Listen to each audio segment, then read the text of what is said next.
Welcome to Uncensored Conservatism, episode 165, continuing to look at Project 2025. And today we're going to look at chapter 21, which is about the Commerce Department, and was written by Thomas F. Gilman, who previously worked in that department.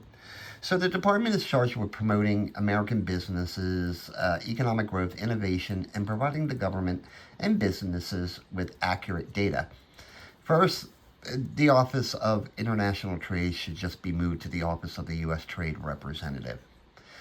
The many grant programs should be streamlined and overlapping ones eliminated. All statistical offices should be consolidated into one and streamlined also. It suggests moving the Patent Office under the control of the Office of Management and Budget rather than the Commerce Department. The National Oceanic and Atmospheric Administration, or NOAA, should be privatized or other functions transferred to the states if they want them. Any Commerce Department policy committee should be analyzed for its effectiveness and commitment to the president's agenda, and if not, then just get rid of it. Under Biden, these people populated these committees. The International Trade Association must focus on trade violations by China first, with vigorous enforcement of any existing protocols. And we will talk a lot about international trade in another chapter and about tariffs also, so we'll save it for then. There must be strategic decoupling from reliance on trade with China, especially for strategic material. While we certainly encourage foreign investment in the United States, China does so with a nefarious purpose. This is especially true for key emerging technologies like rare earth minerals, semiconductors, and artificial intelligence.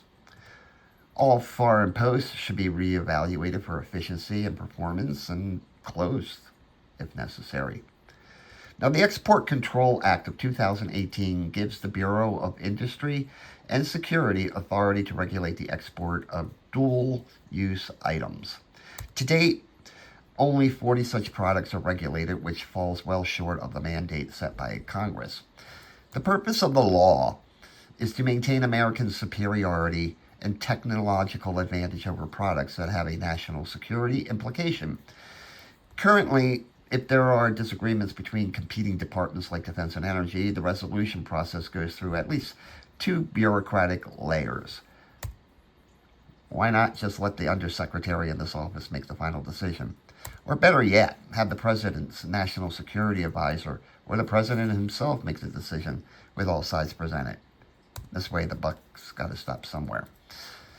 Of course, compliance relies on end-use checks. China and Russia don't allow this, so it has to end. These regimes regularly convert commercial goods exported from the United States into military goods or things that advance their government and allow them to hold on to power. This reality needs to be confronted. Licensing requirements for adversarial nations must be tightened. There's over 500 Chinese and Russian entities on the entity list that require closer scrutiny. The problem is, given the government-private sector cooperation in China and Russia, it's like playing whack-a-mole. Clearly, more entities should be on the list. A major one, and that one that falls under the purview of current law, is the transfer of private data on American citizens to foreign adversarial nations, particularly China.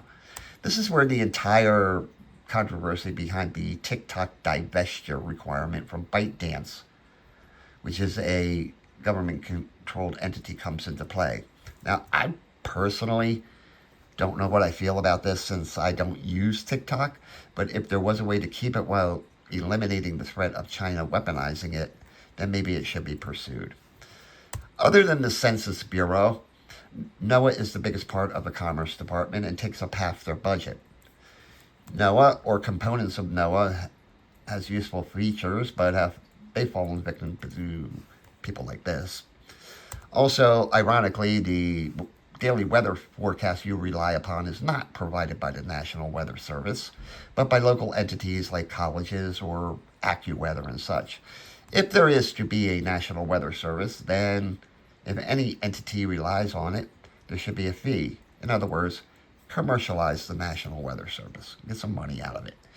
If it concerns the ocean, transfer NOAA's responsibilities to the Geological Survey in the Interior Department or to the Coast Guard. The National Marine Fisheries Service deals with saltwater fish, while the Fish and Wildlife Service deals with freshwater fish. Just combine them and streamline it. It also goes without saying, as many commercial fishermen will attest to, offshore wind development adversely affects the fishing industry. NOAA determined, for example, that offshore wind farm testing was not responsible for the death of whales along the East Coast. I live on the New Jersey coast. Before there was testing on where to place these windmills, whale deaths were an extreme rarity. Then they became commonplace. They can determine whatever the hell they want, but there was an effect. When the testing stopped, so did this. The Office of Oceanic and Atmospheric Research is simply a mouthpiece for climate change and needs to be disbanded. But what about all them NOAA boats and planes? Well, just sell them off to private industry or colleges as research vessels. All statistical agencies within the Commerce Department should be merged into a single streamlined agency. That includes the Bureau of Economic Analysis, the Labor Department's Bureau of Labor Statistics, and the Census Bureau. And speaking of the Census Bureau, their main function is to get an accurate accounting of the number of citizens for congressional apportionment. That is their main job, congressional apportionment. I mean, seriously, it's in this thing. But now, the Census Bureau has functions outside that constitutional mandate, many having to do with economics. It is estimated that the 2020 census wasted billions of dollars. Further, the Census Bureau often partners with private contractors to do the actual counting of people. As we discovered in 2020, this led to some overcounts and undercounts, and the losers were red states and the winners were blue states. How Rhode Island maintained 2 representatives in Congress and West Virginia lost one is very perplexing. Because the purpose of the census is for representation in Congress. And because Congress people represent American citizens, there should be a citizenship question on the census form. Trump attempted this in 2020, but these guys shot it down, not because it was wrong, but because the process was wrong. Even these guys say a citizenship question is good practice on a census. So here's the deal. The questions have to be submitted to Congress by April 1st, 2027, and approved by April 1st, 2028, when they will become codified. Trump will be president then, and the citizenship question, done correctly this time, should be on that 2030 census form. But what about immigrants? Aren't they people too? Indeed they are, but they're not citizens, so they shouldn't count. Read the Constitution. It does say people, but anyway. The American Community Survey should also be reviewed. Actually, this survey was more accurate than the actual census in 2020 in properly determining population in the state. So, the next economic census will take place in 2027 and will have a huge impact on government spending and priorities, so its accuracy is a must. The National Advisory Committee for the Census was established by this guy in 2012 and recommissioned by this guy in 2022. So what is it? Well, it's a hotbed of leftist activists trying to insert racial and social justice into the simple task of counting people in the census. So just end the shit. The Economic Development Administration is tasked with helping underserved or distressed communities. Some of these communities are distressed because of the policies of Democrats who have all but killed communities throughout the country. For example, once vibrant mining and steel factory communities are now economically on life support. The Minority Business Development Agency became a statutory fixture in the Commerce Department in 2021 and is the only one dedicated specifically to minority owned business. It's a great means by which to enhance business and economic growth in mainly minority areas, but the Opportunity Zone efforts by Trump in his first administration showed another path, where by the end of 2020, there was $75 billion in private investment in distressed minority areas with very little or no taxpayer dollars.